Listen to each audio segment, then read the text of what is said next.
Hello guys! Hello Cancer! Welcome dito sa aking channel. Kapalaran 888 Cancer. Alamin natin kung anong messages. Vibration, gabay energy para sa inyong lahat. Ito ay general reading para sa inyong lahat Cancer. Okay. Ano bang messages na pwedeng ibigay sa inyo from March 1 hanggang 15?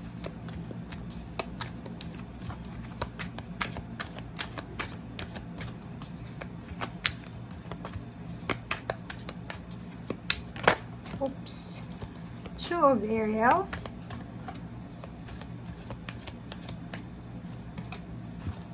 Daming Ariel.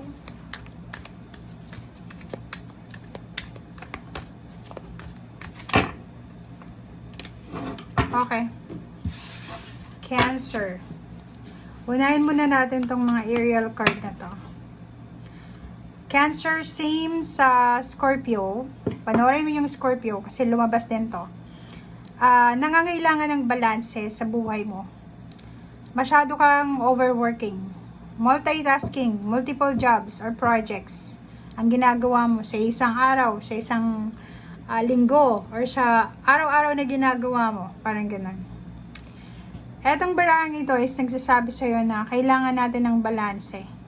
I-balance mo yung iyong personal, home life, and career life. Parang ganun yung sinasabi ng baraha. Okay, next is 8 of Gabriel. I'm sorry, 8 of Ariel, sorry. Dito sinasabi na if isa kang Cancer na gustong matuto, yung gusto lang matuto, huwag tayong, kumbaga, magagalit sa mga nagtuturo sa atin. 'Di ba? Wala pang dito sa mundo, wala pang perfect. Kahit na sabihin mong nagdoktoral yan, or kahit na siya yung pinakamatalino dito sa mundong ibabaw. Panginoon lang yung pinakamatalino dito. Kasi siya yung tagagawa sa atin, 'di ba? So, sa barahang ito, sinasabi na if may mga hindi ka maintindihan, huwag kang mayang magtanong. Ask and you will receive, 'di ba? So, pwede kang pasukin ng mga training, seminars, or additional learnings, or skills training, or kung ano pa man siya. Huwag tayong mahihiya. Okay, Cancer? And next is, 'di ba? So, if isa kang estudyante, or kahit na nga nagtatrabaho ka, pag binigyan ka ng offer ng company mo, Cancer, ng scholarship para sa additional learnings or pag-aaral, tanggapin mo siya. Okay? So, atong 2 cards na to, sinasabi ng barahan na papasok ka sa isang napaka-exciting na bagong challenges sa buhay mo. Okay? Huwag kang matatakot kasi nandyan na sa'yo Nandyan na sa'yo yung mga kailangan mo para dito. If ever man may mga contract signing ka na gagawin, analyze the documents very thoroughly. Diba? I-analyze natin. Huwag tayong, huwag mong sayangin yung oras. Huwag kang magmamadali. Basahin mabuti. If hindi mo masyadong maintindihan, ask help nga. Diba? Yun yung sinasabi sir dito ng 2 of Ariel. If hindi natin maintindihan yung dokumentong ito or yung actions natin, make sure na humingi tayo ng tulong sa mga tao sa paligid natin. Okay? And kung ano man tong new challenge na to, new success din siya. Makukonsider mo siyang bagong success kahit sabihin nating challenge siya. Marami kang rason para mag-celebrate. Okay? May mga happy announcement regarding relationship, regarding work, relationship, additional member ng family, recognition, awards, graduation, or kung ano man to na balita na posibleng matanggap mo sa 15 days na to. Pwede din na promotion sa trabaho.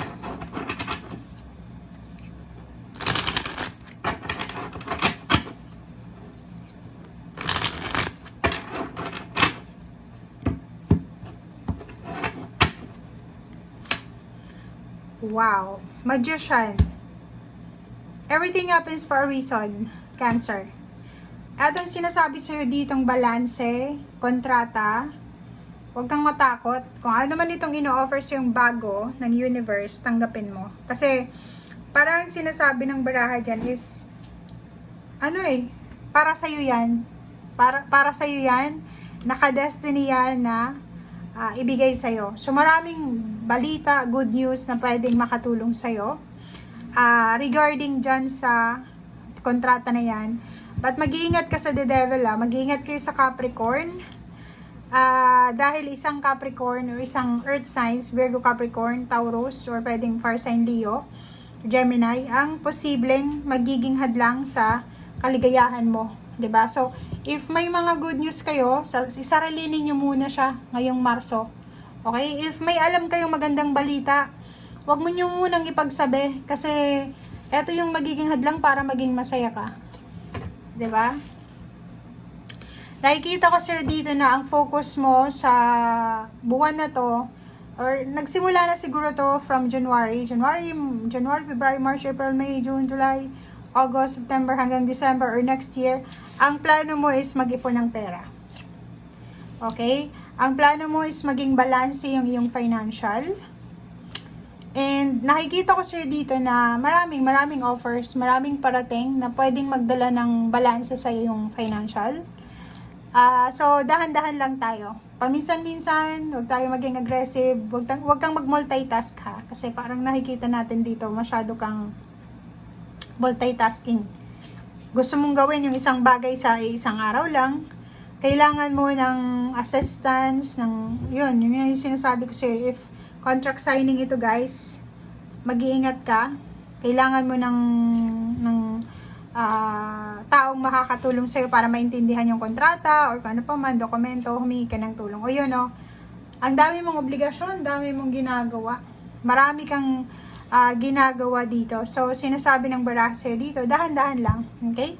May travel din, relocation, mayroon kang movement, salary increase, career move, 'di ba? Yung bagong trabaho, bagong lugar ng pinagtatrabahuhan, or bagong posisyon, bagong obligasyon sa trabaho ang kailangan mong gawin or mangyayari sa'yo. Marami din sa inyo dito na lipat talaga kayo ng ibang trabaho or pwedeng pag-iisipan yung magtrabaho sa malayong lugar. Comment down below. Cancer. But, sinasabi ng baraha sa'yo dito na etong trabahong pupuntahan mo or etong gagawin mong progress, siya talaga yung magdadala sa'yo ng recognition, awards, rewards, victory, and success. So, wag mong wag mong sayangin itong opportunities na to.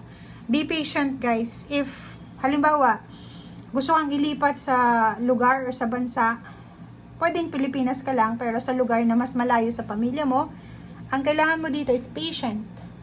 Okay? Maging patient ka sa kung ano man ito kasi malalayo ka talaga sa pamilya mo. 'Di ba? If ever man may mga kaaway ka, sinasabi ng baraha, kakompetensya o kung ano pa man, huwag kang mag-alala. Makukuha mo yung hustisya. If ever may kakompetensya ka dito, may kaaway ka, or may ibang gustong interesado sa kontrata mo or sa trabaho mo, sinasabi ng baraha sa'yo dito na sa pamamagitan ng pagiging masipag mo, mapoproteksyon mo yung posisyon na meron ka sa ngayon, or huwag kang mag-alala kasi yung para sa'yo ay para sa'yo. Okay? Walang ibang or walang sino man ang pwedeng kumuha nito. Okay? Maliban lang yung kung ang Panginoon i-redirect ka sa ibang direksyon. Okay guys, so thank you for watching. Bye!